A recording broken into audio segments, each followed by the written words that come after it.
சென்னை உயர்நீதிமன்ற தலைமை நீதிபதியாக சுஷ்ருத் அரவிந்த் தர்மாதிகாரி நியமனம் செய்யப்பட்டுள்ளார். சென்னை உயர்நீதிமன்ற தலைமை நீதிபதி மணீந்திர மோகன் ஸ்ரீவஸ்தவா பணி ஓய்வு பெற்ற நிலையில், கேரள உயர்நீதிமன்ற நீதிபதி சுஷ்ருத் அரவிந்த் தர்மாதிகாரியை தலைமை நீதிபதியாக நியமிக்க உச்சநீதிமன்ற கொலிஜியம் இவரது பெயரை பரிந்துரைத்திருக்கிறது. இதனை ஏற்று சுஷ்ருத் அரவிந்த் தர்மாதிகாரியை சென்னை உயர்நீதிமன்றத்தின் தலைமை நீதிபதியாக நியமித்து மத்திய சட்டம் மற்றும் நீதித்துறை அமைச்சகம் அரசாணை வெளியிட்டது. ராய்ப்பூரைச் சேர்ந்த நீதிபதி தர்மாதிகாரி 1992ஆம் ஆண்டு ஜபல்பூரில் உள்ள மத்திய பிரதேச உயர்நீதிமன்றத்தில் வழக்கறிஞராக பயிற்சியை தொடங்கினார்.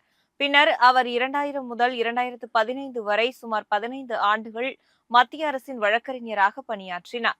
கடந்த 2016ஆம் ஆண்டு மத்திய பிரதேச உயர்நீதிமன்றத்தின் கூடுதல் நீதிபதியாக நியமிக்கப்பட்டார்.